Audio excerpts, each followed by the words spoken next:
Bag, I want the bag. Work my way from a garden to a track. Flip it from a track to a plot full of acres. Do it for the farmers and producers and the makers.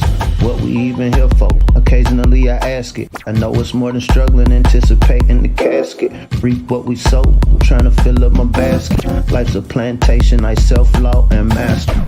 Over the plot I've been granted on this planet. Now it's slanted, cause the chosen been supplanted. But if you overstand it, it was spoken. Fractured, but we ain't broken. Even though some would rather play the role of token, we growing. Black through the essence of our presence. We carry the blood of gods, we carry the mind of peasants. Rich black gardens, future look more like Eden. Multiply seeds like the seed banks in Sweden. Rep my planners on plan according to season. B1 code, switching it up is treason. Black power, family what we eat. Either we get fed or we feed. B1AG. Copyright disclaimer under Section 107 of the Copyright Act of 1976. Allowances made for fair use for purposes such as criticism, comment, news reporting, teaching, scholarship, and research. Fair use is a permitted statute that might otherwise be infringing. For educational or personal use tips the balance in favor of fair use. Welcome back to B1AG. How are you doing today? What's going on? Salutations, Grand Rising. What's up? This is John Henry Harris. We also have former Brown MC, and we're back once again with another episode of the Daily Bread Podcast. Here at B1AG, we focus on Black agriculture as it pertains to agricultural production, education, marketing, health, food, nutrition, and economics for the Black family, and as well for the Black community. Today, we have a very, very, very special guest today. We're going to be interviewing Ethan Holmes of Shaker Heights, Ohio. And Ethan Holmes actually has his own business, Holmes Applesauce. And can't wait to bring him on. And we're just going to go ahead and bring him on in. He has a great story. This is something that you can really bring your kids, show this to your kids or your nephews or your little cousins. And hopefully it'll be an inspiration for the youth as well. Because our youth have more power than a lot of times we'll give them credit for. And Ethan Holmes is definitely an example of that. Hello, everyone. Thank you for having me. Peace. First, man, I would just like to say this is an honor to have this discussion with you. A lot of times when we have these agricultural discussions, especially in the past few months, we don't like to come from negative places, but we try to bring news as it's happening. And so there have been, disparaging stories as far as different legislation. Obviously, COVID lockdown has affected a lot of people's businesses. Right. But I think that your story is definitely a bright spot that I'm looking forward to not only hearing for myself, but we're also looking forward to our viewers to really glean some inspiration. Not just inspiration, but innovation from what you've put together with Holmes Applesauce. And so with that said, before we talk too much, can you give us a little introduction, background? Yep. So as you guys know, my name is Ethan Holmes. I'm from Shaker Heights, which is a suburb right outside of Cleveland, Ohio. When I was 15 years old, I had this dream to start my own business. And so that led me to creating an applesauce brand. I went to my grandfather, who showed me how to make the product. And then I spent years, innovating this product to make my own recipe, bringing it to market, exposing it to buyers, consumers, eventually hitting supermarkets in 2015. So it's been years since that development. I'm now 27 years old. I live in Cleveland Heights, still in Cleveland. I actually have a son. He's 1 year old, and I live with my girlfriend. So I'm an entrepreneur full time, and I love what I do. And I love working with the youth as well. So we'll be speaking a little bit about that. So I have a question. Now, when it comes to the applesauce, you said it was your grandfather's recipe? Exactly.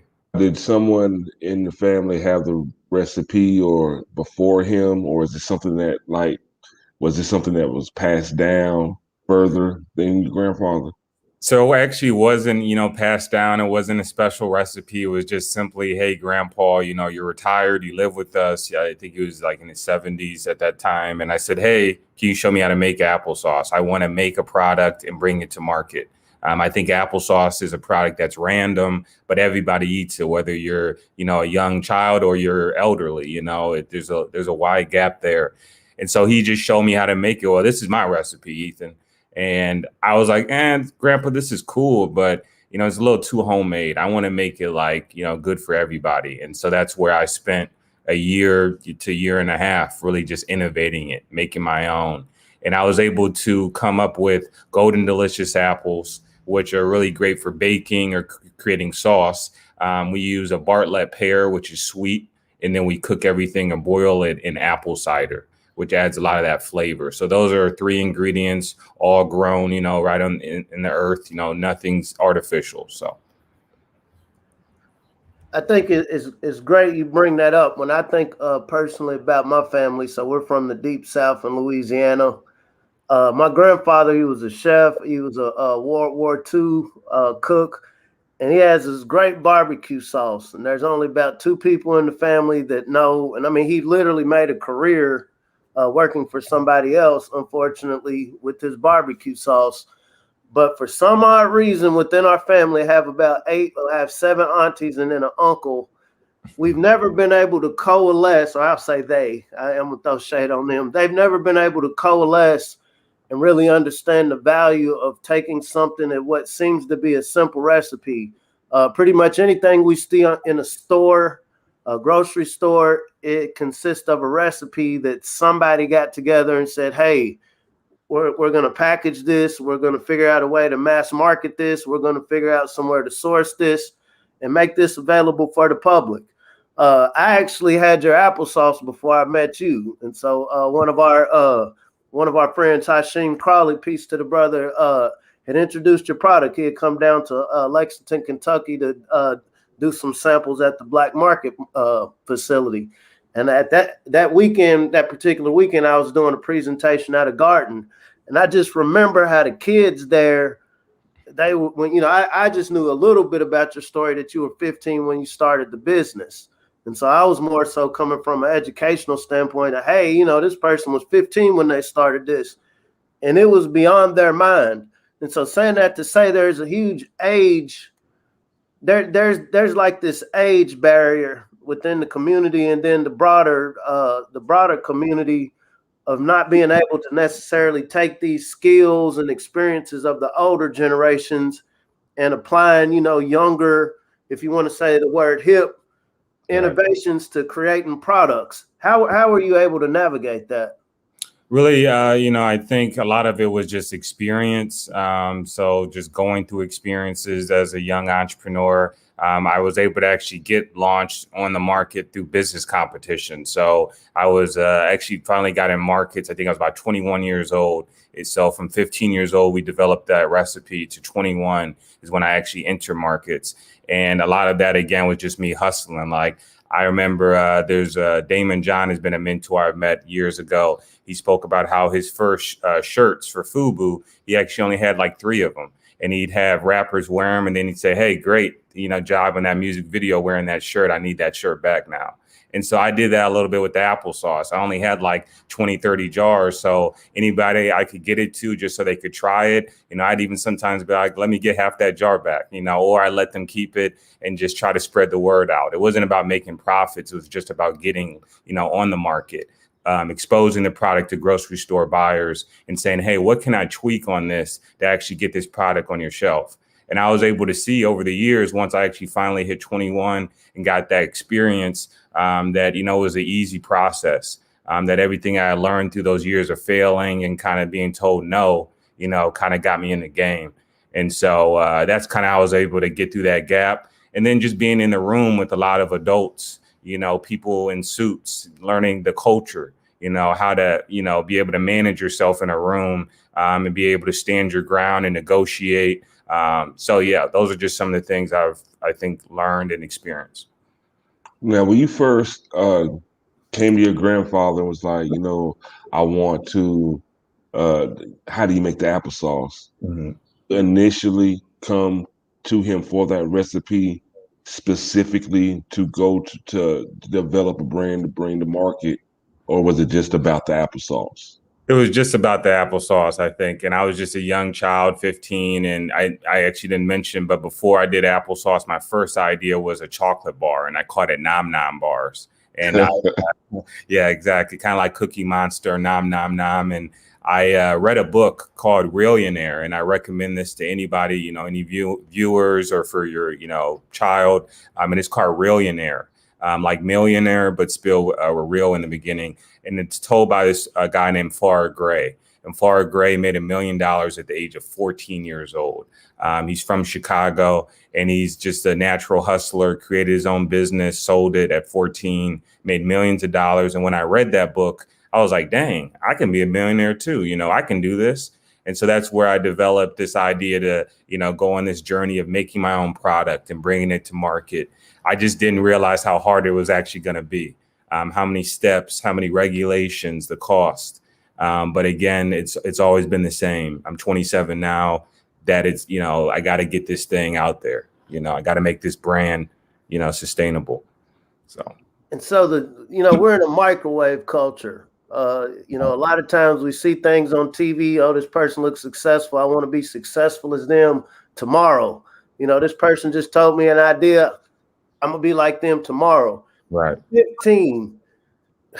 What were you doing in those 6 years? I heard you say the word, failures. Like, how did you maintain your mental composure and not take your eye off of the ball? Like, what were some of the things you practiced to really, see this project through to where it went from being a seed to actual full functioning business? That's a great question. So, I was still a normal kid. Let me just start off with that. It's okay to have the girlfriend. It's okay to go to the parties and, the basement parties, all that. So I did all that as a kid. But then at the same time, I just had this goal that was consistent, that I wanted to build or create an applesauce brand. And I had people laugh at me. I had people say, Ethan, you're a class clown. You tell jokes. You're not an entrepreneur. You're not a business person. This is stupid applesauce.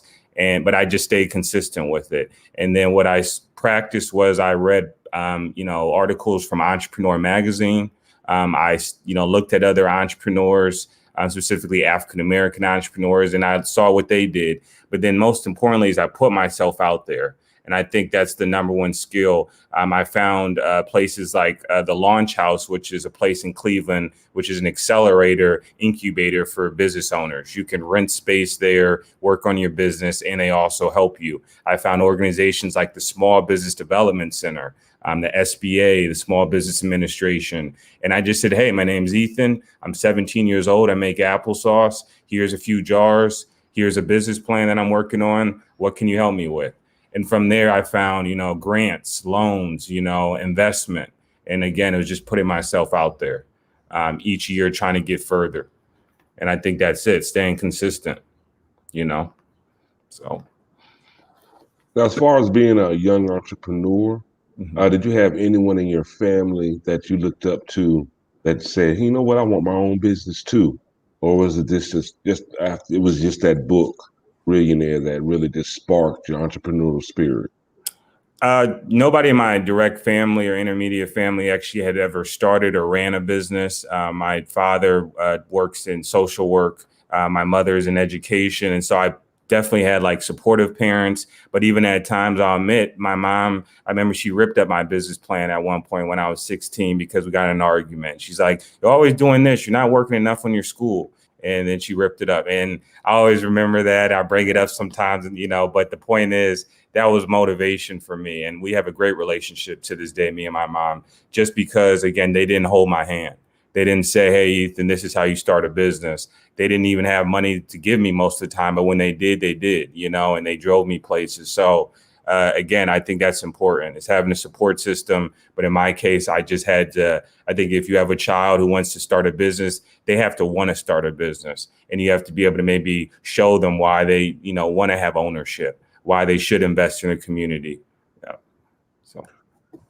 And so I have to correct myself. A few podcasts back, I had given a statistic. Here on B1AG, we like to be, statistically accurate. And so I said there's 125,000 Black-owned businesses in North America. And technically it's 2 million. There's 2 million Black-owned businesses out of a group of 44 million, 45 million. But out of that 2 million, only 125,000 actually employ someone other than themselves.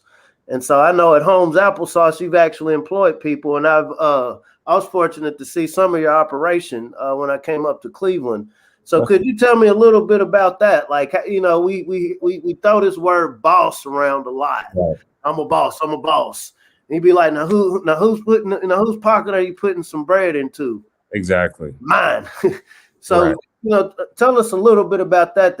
What goes into this boss concept or being an employer?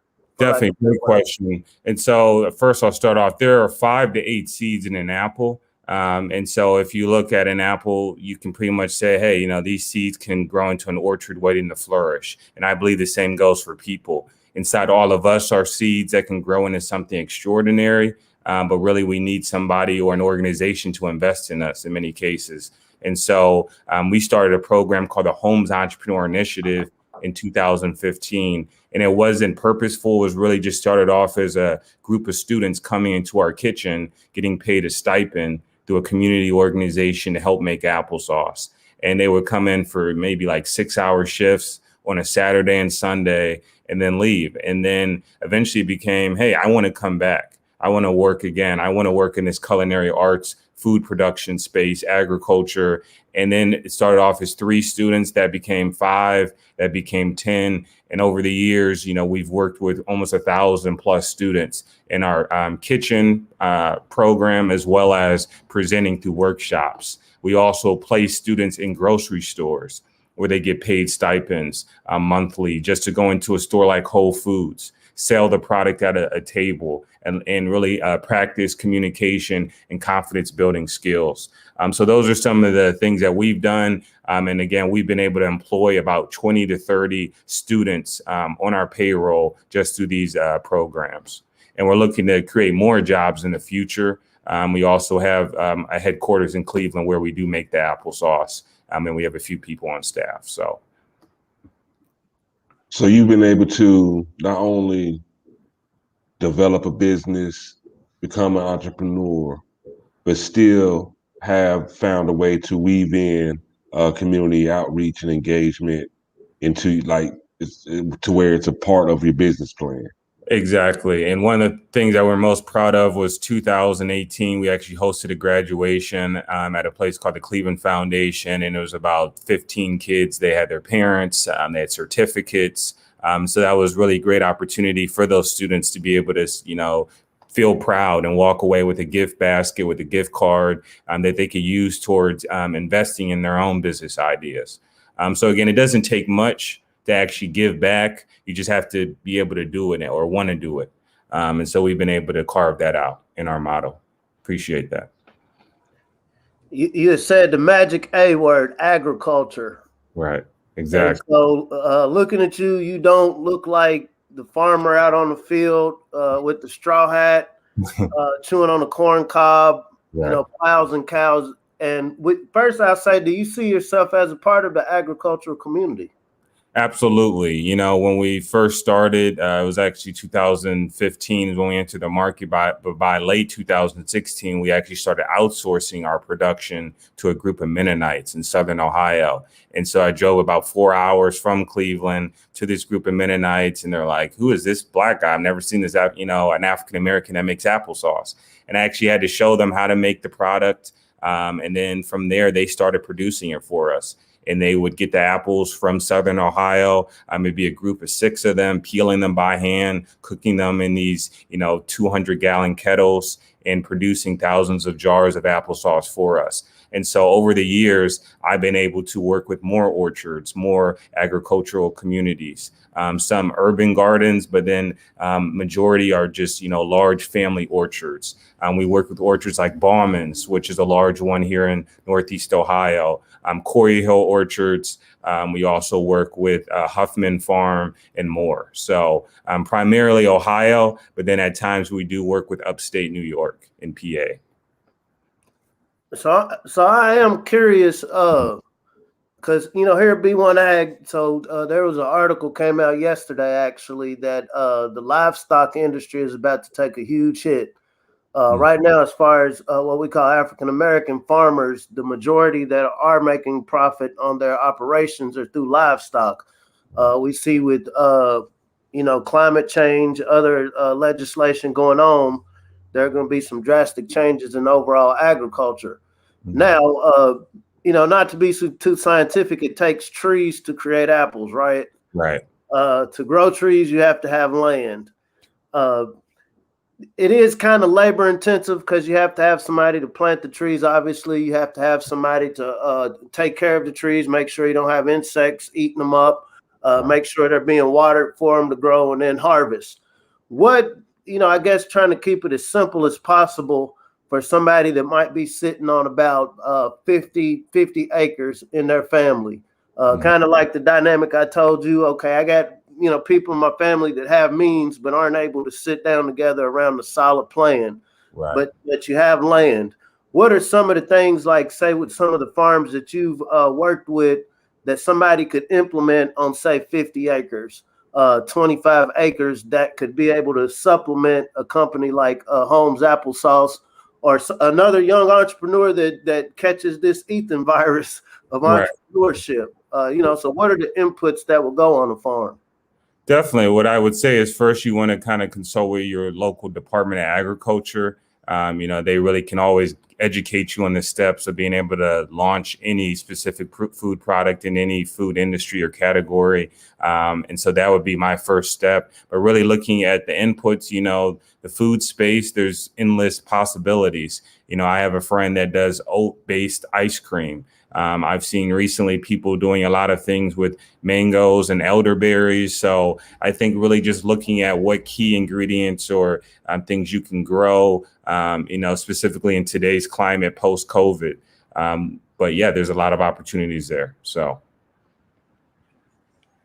what training, skill set, is there an educational program that would teach somebody what you learned? I'm not going to say what you think, what what you've experienced. Right. Are there any similar paths? If I'm a parent sitting inspired by this, I have a 15-year-old sitting in my house that's turned up on video games or doesn't know what to do with themselves. Like what's a path that you would suggest or that you've observed kind of embodies what you've learned on your path? Definitely. Great question. Right now, we're actually in the process of creating some materials and resources for the youth to be able to actually learn entrepreneurship through my story as well as other case studies. So, if there's an interest from any parents in getting their kid involved, feel free to go to our website, holmesapplesauce.com, and, reach out if there's any interest in any of our materials or resources. But I would say directly, just exposing the kids to really business owners, to entrepreneurship in general. Letting them see other Black business owners, other successful people in agriculture and other industries, allowing them to get that exposure. And then sometimes it is good to be an employee. I worked in Panera, I've worked in other means, I've made sandwiches in a Subway, place. And from those experiences, that kind of taught me a little bit about organizational structure, wanting to be the boss, wanting to, lead and make decisions. So I think those are all good experiences to put your child or whoever, you're trying to expose to entrepreneurship. So you had that 6 years from the first inception of the idea to actually putting it out in the market. We would have to be under a rock not to see everything that's transpired over, I would say, the last, 8 years, 12 years, politically, socially, economically. What have been some of the hurdles that you've experienced, and then what have you and what do you do to overcome those hurdles? Because here at B1AG, we don't ascribe to the victim mentality. We believe we're in our finest hour. We believe in a world full of problems. That means you have a world full of profitable solutions, Right. and brilliant minds that can contract these, provide contracts to address these solutions. So, what have been some of your hurdles, and Definitely. have you addressed them? So I'd say some of our hurdles, and I'll list them, was, supply chain, specifically post-COVID. There's been an increase in packaging. A lot of items are being sourced from Asia. So, we saw a huge increase, which decreased our margins as a business. We've also had issues with finding and actually getting items in. Instead of it taking maybe 2 to 3 weeks, it's been 8 to 12. And we've had to manage that and take a little cut or loss on that. Throughout the years, the biggest hurdle, I'd say, is really lack of capital, and being able to create a solid infrastructure. And that means having a team and being able to pay them wages they can live off of, having enough business to keep the doors open. And so, really how I've been able to manage that over the last few years is taking a step back and not working directly, in my business on a day-to-day operational standpoint, which I still have to do. And that's what I do on a full-time basis, but sometimes taking a step to work on my business and say, okay, how can I improve in these areas? Marketing, production, sales, finance, you name it. And so some of the things we've been doing is we've been reaching out to accelerators. So in 2020, we were actually accepted into the Chobani incubator program, and Chobani is a $1 billion yogurt producer. And so they said, hey, you're a Black, entrepreneur that's making applesauce in Cleveland, Ohio. We'll bring you into our program. And so they gave us a grant, about, 4 or 5 figures. And then from there, they've really just exposed us to more investors and resources, grocery buyers. And so now we're going through a big pivot. And so we're changing our structure and our whole company from Holmes Applesauce to Holmes Mouth Watering. And we're actually looking to expand into more categories. We're looking to create a lifestyle brand that can appeal not just to children, but to all ages, similar to a Chobani, to a Ben & Jerry's or Annie's mac and cheese. So, again, that's where we're moving, looking at doing fruit snacks, fruit and vegetable blends, dried fruit, and you name it. And then most importantly, we're also stepping away from production. We're looking to create more of a lean model. So at the moment, we're raising about 1.5 million by the end of this year. That is our goal, to be able to actually start our first batch with a large contract manufacturer. We'll pay them the money. They'll source all of the product. They'll make it. They'll deliver it to a distribution center. And then we've already had a few entries from Walmart and Target when these new products are available. And the reason why I name all this and mention all this is because right now it's impossible for us to be able to finance and be able to produce that amount of volume for those customers here in Cleveland at our current scale. So we need to be able to, bring in capital and be sustainable. And I think that's a big issue for a lot of Black businesses in America. We can always get started. We can be successful. We can be the hottest, restaurant or producer in the city. But how do we take it to the next level? How do we become national? How do we get that exit? So now here at B1AG, we have a saying. It's really more of a mantra. Many hands make light work. That's powerful. So how important has teamwork been for you in bringing your Holmes Mouth Watering to the masses? Teamwork has been extremely important, and I've had some key people that have worked with me in the beginning. I've had my cousin. He was my first CFO, chief financial officer.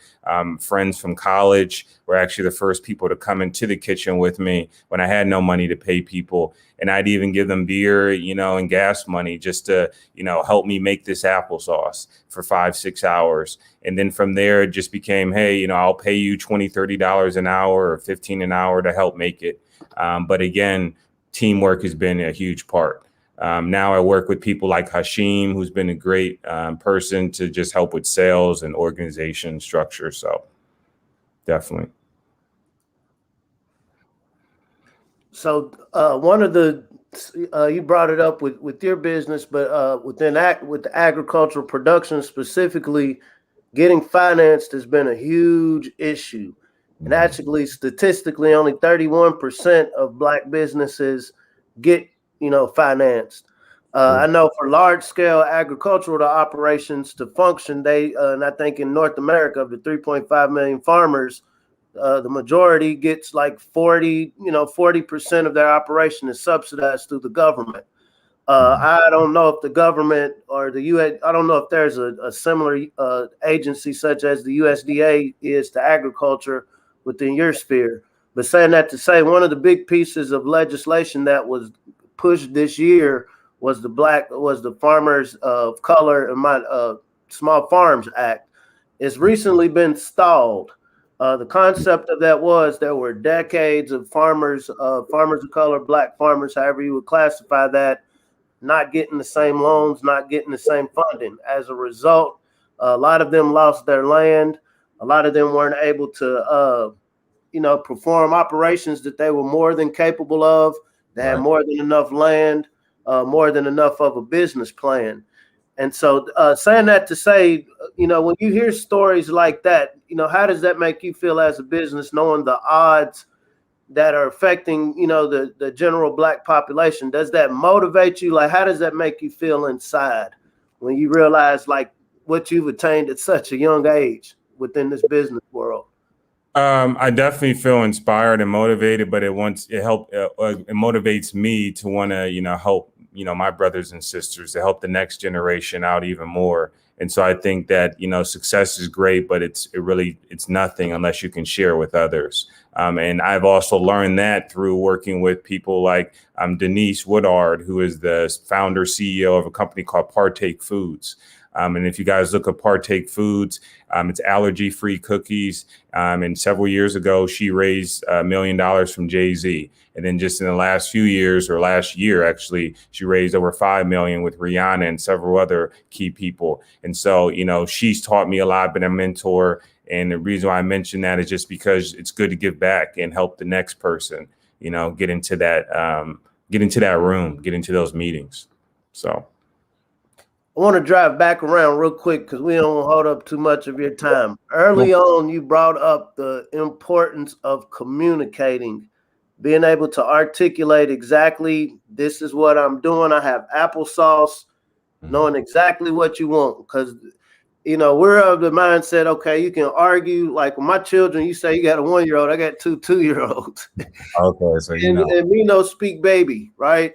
And so a lot of times, there's this passion. It's a genuine, heartfelt passion to get something. But then when it's not articulated with a very specific ask or demand, however you will word it, how important, looking back now from the age of 15, if you had to put it on a pie graph of importance, how big would you say that communication skill of just being able to talk respectably, affirmatively, consciously, how big is that on your pie of success?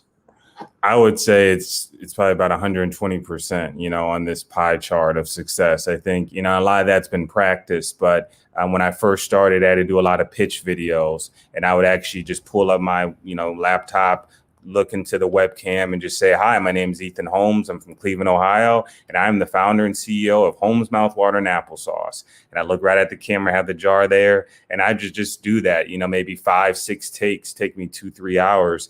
And I would do it consistently. I'd send those videos to Shark Tank, the Prophet on MSNBC, anything I could just to get my name out. And that kind of got me to where I am today, just pitching, practicing, looking people in the eye, learning to shake people's hands with a firm handshake. But again, I didn't learn that when I first came out. I had a father who, taught me how to, be a man and, dress well. But at the same time, I had to learn that culture and how to communicate, be confident.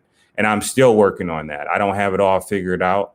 Recently, I actually spoke at a scholarship lunch, and that made me very nervous just because they asked me to be the speaker. And so each time I get an opportunity, it just gets me even more prepared for the next big one. So.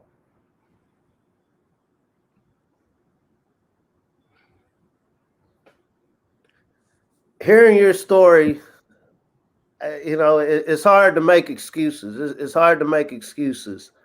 You can make it. There's a lot of perceived, barriers to entry in whatever field that somebody has an idea, chooses to go into. But I genuinely, personally believe your story is very inspirational. Very inspirational. I mean, you've literally created a business. Some would say this is one of the worst times in America. Right. And it's as if you was oblivious to it. It's like, okay, as things got worse, you progressed. I think that's very, looking at it from a distance, I think that says a lot about the opportunities that do exist for us, even under perceived scrutiny, under perceived oppression. And we're just grateful that you spent some time talking with us today. I'm hoping that our viewers, it's one thing we a lot of times we go through our phones, we see the headlines, Black business, turn up and you hit like and then scroll on. Right. But I'm really hoping that our viewers internalize what you were saying. I hope our viewers internalize the energy that you're bringing with this company. Something that's simple, and I say simple, but I don't mean simple, as applesauce. Like you said in the beginning, this is something that most people, we know there's 390 million people in North America. Out of 390 million, I would say at least 200 million eat applesauce consistently or have somebody that they're around eat applesauce. And so it's really identifying niches. People have different ideologies. People like different forms of entertainment. People have different political leanings, religious leanings, lifestyles. But one thing that brings us all together is food. Mm-hmm. And so being able to find niches within our food system, as you were talking about your story, you talked about distribution. I know up here in Kentucky, so a lot of, when it comes to getting high tunnels built, when it comes to certain vegetables, whenever some of the farmers are low on theirs, they go to the Mennonites. I've seen how the Mennonites work. They embody that teamwork makes the dream work, many hands make light work concept. Mm-hmm. And so, instead of seeing other people as, okay, this is what they do now, I'll just sit in my corner and do what I do. I think there's a lot to be learned by looking at other people's cultures, studying what works for people. Mm-hmm. And each one of the steps that you said makes Holmes Applesauce successful are all areas of opportunity, because we don't have enough of it. And also, I ain't gonna talk your head off. You spoke about, because I write books, and I know my books take a whole lot longer to get now because of the COVID lockdowns and the shipping issues, because some of the materials coming from Asia. Right. And so what this is, it's a problem, but it's also an opportunity to really start looking local. Local being your state, your region, sometimes your city, sometimes just North America. But once again, there's all of these opportunities in creating a product that people need, such as food, and figuring out small niches from getting it from farm to table. But with that said, Henry, you got any more questions? Well, yeah. Now you're from Shaker Heights. Yeah. Now, I used to live in Avon, Ohio. Okay, yeah, I know Avon. Yep. But worked in Warrensville Heights. Okay, yep, that's my grandma lives actually. She was a city council, so Warrensville Heights is definitely, that's my hood, one of my hoods, so for sure. So I used to work a lot in Shakers Heights. How did, if at all, that community, like were they supportive at first? And was there like did anything, because I met a lot of, just let me reword this. Mm-hmm.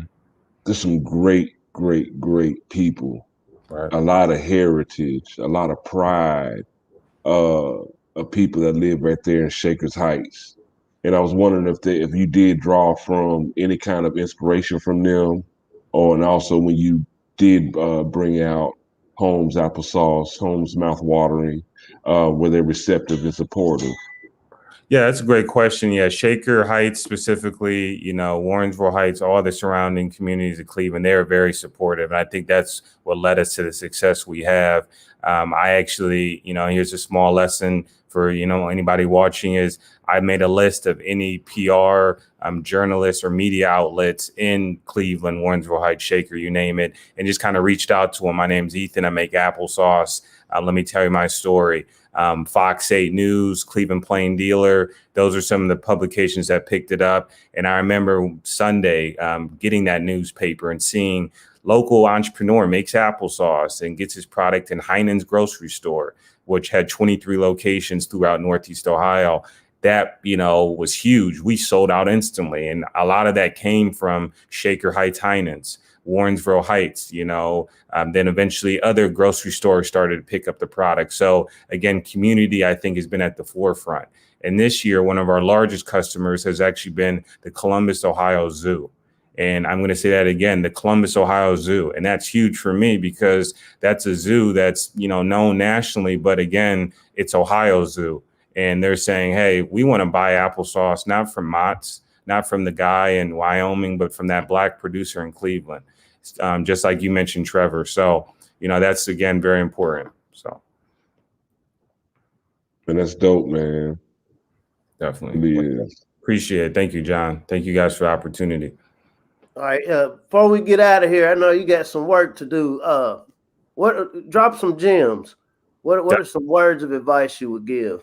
Definitely. My words of advice, just to even think real quick, you never know until you try. I think that's very important to kind of remember. And don't accept no. It's also important to, continue striving forward and thinking of other opportunities that can take you to the next level. Don't be, just happy with just being, where you are today, I guess. And one thing I did want to say, for me, the reason why what keeps me going, I think number one is that I know that I can go even further. I know that, we haven't really accomplished much in my mind. I feel like we're still, just at the beginning of the long cycle and the stages that are available for my company. And I think that if you have that philosophy, you always go far. I don't have anything to flex, essentially. I'm not trying to prove a narrative. I'm just trying to get this going and then, see where it goes. And I think that's my philosophy. So, cool. We definitely appreciate your time. Thank you. Amazing story. We wish you the most success, abundance. Thank you. Just moving forward. And I really appreciate the fact that you do have community engagement Of course. as a part of your business structure. It's a wonderful thing that you not only present something to the community, but you're also giving to them and also showing them opportunities. Exactly. It's very important. And we want to continue that and bring it on a national level as we grow our company and work with partners like Walmart, Target, and Whole Foods even more, be able to create jobs and other opportunities with those partners. Tell them, hey, we're doing something. Will you guys help us or be leaders to create more opportunities for communities? So definitely great point. Thank you, B1AG, for the opportunity. Appreciate it. Thank you. Thank you, and I hope to see you again, man. Hopefully, we'll be able to interview you again after you continue to reach more milestones, personal milestones. Thank you. Love to have you guys as a sponsor or work with you guys or sponsor you guys. So appreciate it. Thank you. I appreciate you, bro. Thank you, guys. Have a good evening. Too. Now that was powerful, Brown. I really feel like that was very powerful. He started this business at the age of 15. He's been able to grow his business, employ his community, as well as, like he looks, if you heard him speak just now, you could tell that he has his feet dug in for the long haul. This isn't like a flash in the pan business. He's going to be here for the long haul. You never know. He's going to be competing with Mott's applesauce. That's big. And who would have thought applesauce? Value-added products. Family, value-added products. Blueberries, jams, jellies, ice creams. these are all food products. Mr. Holmes is just one example of young Black entrepreneurship. The possibilities. We're in our finest hour. And I hope y'all can see that. I mean, this man came up with the applesauce, his own applesauce in the middle of Ohio. It's a During an wonderful thing. economic downturn. Yes. And just before we get up out of here, I do want to give a big shout out to all the people of Shaker Heights, Cleveland, Warrensville Heights. Big salute to y'all. Y'all, that community really embraced me at that time. From being a young Florida boy up there in Ohio in the middle of nowhere. That community really did touch me in a very positive way, and they were very supportive of me just in for being out of town. Oh, you ain't from around here, are you? And they just really took care of me and made sure that I was okay. So I really do have a lot of love for those communities. And hey, if you would like to reach out to B1AG, if you have anything that you would like to show us, any information that you need, you can always uh, hit us up on email at b1aghiphop@gmail.com. Please also subscribe to B1AG Daily Bread Podcast on YouTube.